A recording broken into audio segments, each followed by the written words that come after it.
They want you to believe words are more harmful than genocide.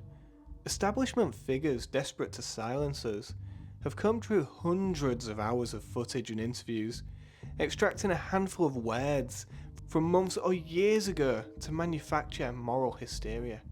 Let us be unequivocal.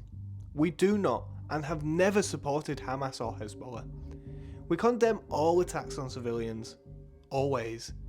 It is never okay, and we know this more than anyone given our nation's history. We also reject any suggestion that we would seek to incite violence against any MP or individual, ever.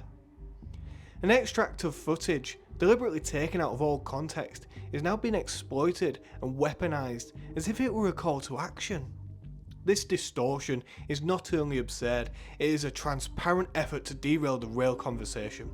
All 2 million Palestinian people in Gaza are currently being starved to death by Israel. At least 20,000 children in Gaza have been killed. The British government continues to supply arms to Israel, even after scores of NHS doctors warned Keir Starmer in August that children were being systematically executed with sniper shots to the head. Instead of defending innocent people or the principles of international law, the powerful in Britain have abetted slaughter and famine. This is where real anger and outrage should be directed towards. To the Armes and Cox families, we send our heartfelt apologies. We never intended to cause you hurt. Kneecap's message has always been one, and remains one, of love, inclusion, and hope. This is why our music resonates across generations, countries, classes, and cultures, and has brought hundreds of thousands of people to our gigs. No smear campaign will change that.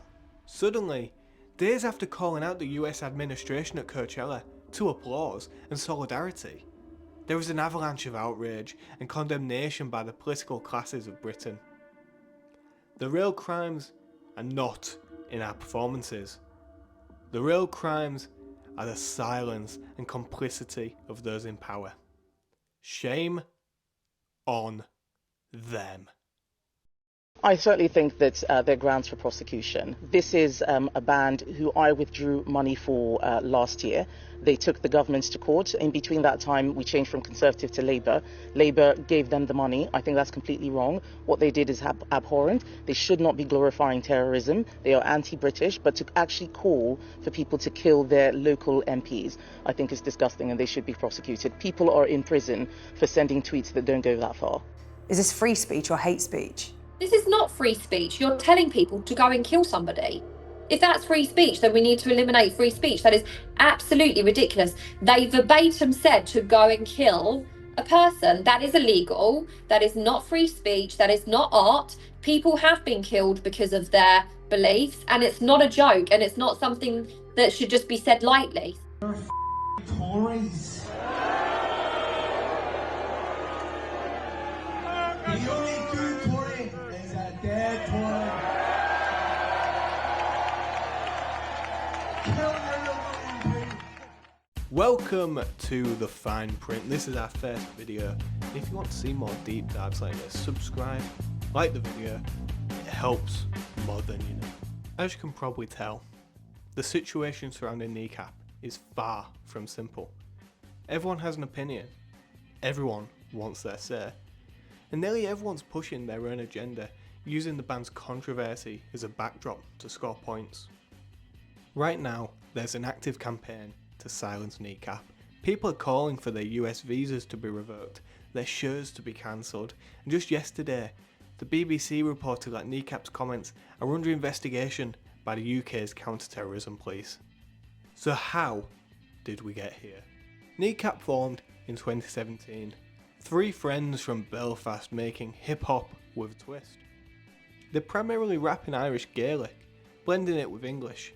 Their debut track, CERRTR, which means rights in Irish, was inspired by the arrest of a friend during an Irish Language Act protest. The track was banned from RTE radio for explicit content, but that ban sparked backlash and a petition with over 700 signatures.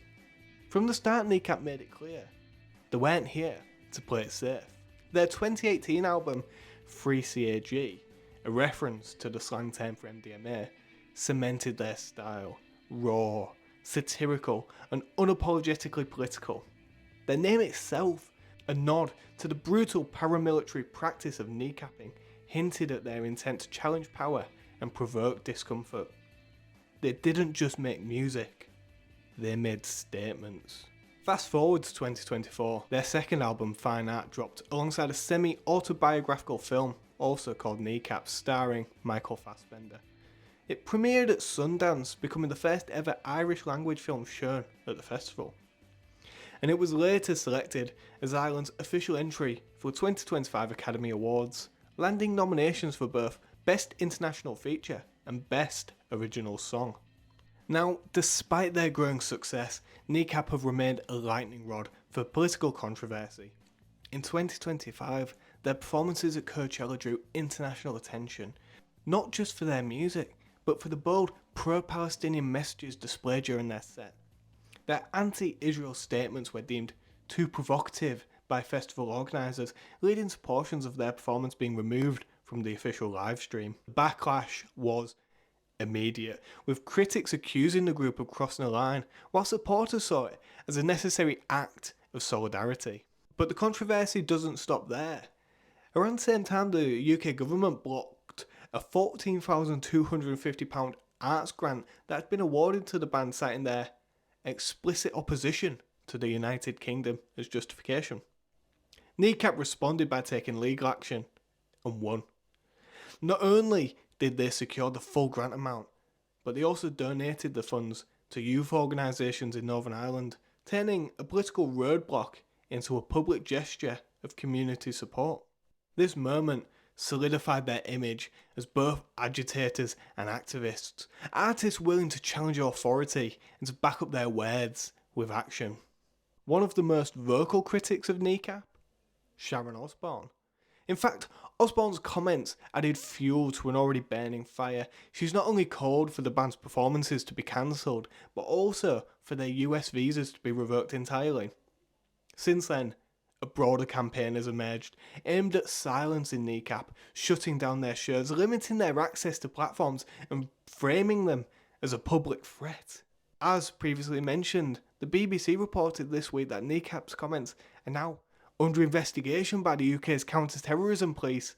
That's a serious escalation and raises even more questions about the boundaries between protest, provocation, and free expression. You know the old saying, any publicity is good publicity. But with Kneecap, I'm not so sure that always holds true. This video actually started because I came across a post on Instagram. It read, "This is a call for justice." Kneecap have allegedly silenced several victims that have come forward with allegations of assault and abuse of various kinds. We want to support victims and hold them accountable. Kneecap have hid behind their class and nationalist status as a front for fame and power. There is no escape from the truth. Now, this was the first I'd heard of any such allegation, so I turned to a friend in Belfast to get some context. She told me that this page, where the post originated, only seems to surface when Kneecap are in hot water. It's been repeatedly shut down in the past, often accused of spreading unionist propaganda, and many of its claims have been disproven. What's more concerning is the pattern. Anonymous accounts posting serious accusations with no context, no sourcing, and often no attempt to frame them as allegations. They're posted as fact. And this seems to be a recurring issue for Kneecap. Online opinion becomes accepted reality, especially when those in positions of influence run with these narratives without checking the facts. Now, to be clear, not everything about Kneecap is baseless controversy. There is one clip. They mentioned it in their statement that sparked outrage. Their statement that the only good Tory is a dead Tory. That's a strong and undeniably inflammatory comment, one that they later apologised for, but by then the damage was done. So what do Kneecap actually stand for? At their core, they want justice. They want to see governments held accountable, especially for supplying weapons to countries involved in mass civilian suffering. Whether or not you agree with how they say it, that's the message. Now, I don't want to dive too deep into geopolitical conflict, especially not in our first video. But I will say this. If I told you that millions of people were being displaced and hundreds of thousands killed because of the actions of a few, you'd likely call that insane. If I say those millions are in Gaza and the aggressor is Israel, suddenly for some people, that same moral clarity disappears. Why is that? Again, I'm not here to make this video about that conflict, but Kneecap are. And that's part of why they aren't liked. And then there's the historical baggage. Kneecap are overtly political, often aligning with Irish republicanism and anti-establishment ideals. Their use of Irish language, IRA symbolism, and calls for Irish unification understandably alienates them, especially unionists in Northern Ireland and more conservative audiences abroad. Ultimately, we live in a world that claims to support free speech, but increasingly only when it's comfortable. Kneecap have created a culture that grabs attention and provokes real discomfort, and that to me is commendable.